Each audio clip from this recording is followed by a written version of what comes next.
Hello and welcome to BQ Prime. A very good afternoon to all the viewers. I'm Hiral Dadia. One stock that is in focus in today's session is a Ceat on the back of earnings.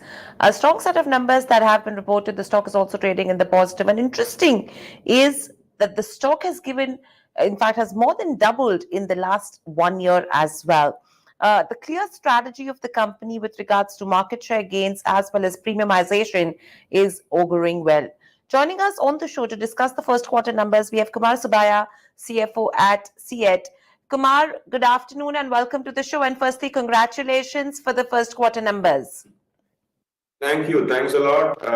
Happy to be part of this show. Always a pleasure to speak to you. Kumar, my first question coming to you is in terms of the numbers, has the quarter met your internal expectations, number one?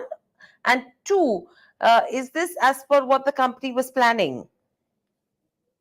So it has met our expectations largely on the margin side and the profit side. Okay, on the top line side, if the market had moved in line with our expectations, possibly we could have got a slightly higher growth.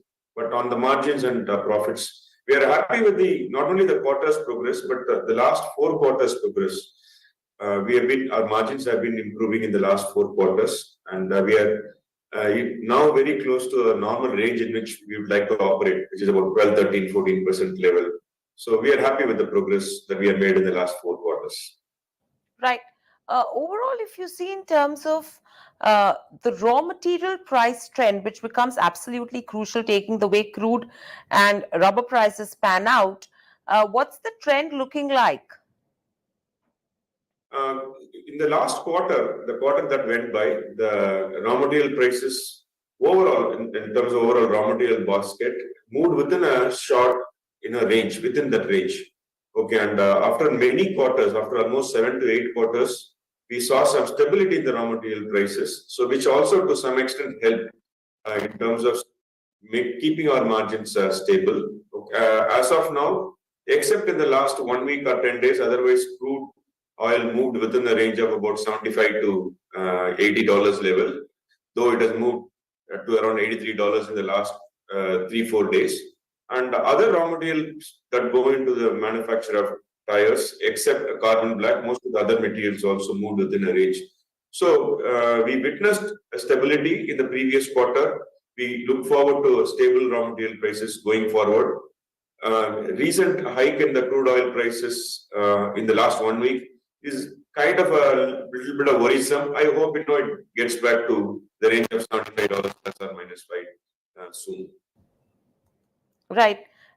Overall, if you see from a realization perspective, there has been a decline on the blended realization front. Firstly, what has caused this decline, and where do you see it normalizing during the year? No, realization, there has not been much change in realization per kg quarter on quarter. So what normally happens, there are largely 3 sets of customers we have.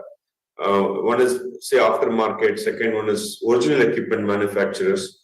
Third one, we call them as international market. The realization varies depending on the segment and also depending on the categories. And in case of original equipment manufacturers, for a reasonable portion of our revenue, we have an arrangement to, adjust the prices in line with the movement of certain key raw materials. So therefore, whenever raw material prices move up or down, our realization in that particular segment with a lag of about 3 months change. But during the quarter that went by, overall, I think our selling price at the segmented level remained in line with the previous quarter, that was in quarter 4. Otherwise, but for the mix, there has not been any major variation in the realization per kg. Right. So between domestic as well as the export market, Kumar, where are you seeing higher traction and where is there further conviction from here on? Okay, and if you really look at last 2 years, in the FY23, our top line growth was driven by our OEM business growth, where we had some strong wins and growth. So that has helped in terms of growing our top line. The year prior to that, in FY22, we had a very strong growth in exports. We grew almost by 50% in FY22. In FY23, significant portion of the growth came from OEMs. And in the quarter that went by, both replacement business as well as exports grew. So the growth that we achieved in quarter one, say year on year, but to the extent of about 4%, and quarter on quarter to the extent of little over 2.5%, closer to 2.5%, driven by these two. OEMs, there was a minor decline. Okay, and because we vacated particular customers, lower end of the tires as we are migrating to a higher end. Otherwise, these two segments grew well in the quarter that went by. Right. And overall, how is the replacement demand panning out? See, there is no one clear pattern. Okay, the replacement demand varies depending on the categories. Okay, and in quarter one, farm category did well, and in two-wheeler we were able to grow quarter on quarter as well as year on year. Though on a smaller base, because two-wheeler volume is still yet to reach where we had established ourselves just before COVID. So from that point of view, though it's growth, but we're still looking towards at least the pre-COVID level in terms of absolute volumes. Truck and bus radial we were able to grow, but there's some decline in truck and bus bias. So it's kind of a mixed bag, but overall replacement grew. Okay. And overall, Kumar, if you have to look at the overall strategy of the company, right? Clearly, we've seen the market share in two-wheelers grow substantially to almost a 28% in FY23 to from a 26% in FY22. The company has been maintaining its leadership position there currently. What is the strategy going ahead, and what's the aim in terms of market share gains? Okay, see, passenger is core to us. So passenger means two-wheelers as well as passenger car tires. These are core to us. So therefore, our ambition is to grow in both. Okay, in case of two-wheelers, we would like to inch up to around 30% level in the near term. What I mean by near term is about next 1 to 2 years. In case of passenger car, I think we don't have a leadership position now. As per our own internal assessment, we could be maybe in terms of revenue ranking, maybe around number 3 in the replacement market. So obviously there we would like to move up in terms of ranking and take the market share up. This is our approach with respect to two-wheelers and passenger car. Right. And overall, from a premiumization perspective as well, it's interesting to see how the premium category mix for the company has almost increased 2 times since FY19, right? It was, I think, 13% in FY19 to almost 23% in FY23. The reason I ask this question is recently we did see the launch of Triumph, plus we had Harley, which was launched, and Royal Enfield is already there. And all the 3 OEMs are customers of Ceat. How do you see that portfolio expanding? So in case of two-wheelers, I think your question is with respect to premiumization and two-wheeler. Yes. Okay, I think that's the question. Okay, and moving up in value chain and premiumization is overall our area of focus, and both in two-wheeler tires as well as in passenger car tires. In case of two-wheelers, we are generally present in all the new high-end models of all the OEMs. Our share of business, particularly with respect to the companies that you just mentioned, is higher than our normal average as far as OEMs are concerned. Even in two-wheeler tires also, okay, there is a segment beyond our normal conventional bias tires, motorcycle radial, motorcycle steel. These tires are also coming into play, and where we would like to play a leadership position. So therefore, we're developing new categories of tires to cater to the requirements of those premium models, and we are happy with the progress that we have made in terms of entering into these OEMs and getting a higher share of those premium vehicles. Right. And overall, from a capex perspective, current quarter 220 crores is what the company had. What is the planned capex for the current year looking like, and how are we planning to fund it? Okay, overall, our capex plan is about 750 crores, that range approximately on a full year basis. Okay, out of that, we had spent, as you rightly mentioned, little over 220 crores in quarter one. And in the quarter one, we managed to fund the entire capex from our own internal accruals. Not only did we fund the capex from our internal accruals, but we also generated enough cash to also cut down our debt to the extent of around 100 crores in Q1.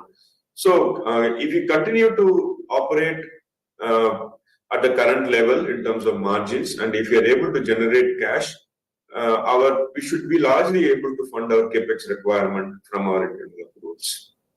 Okay.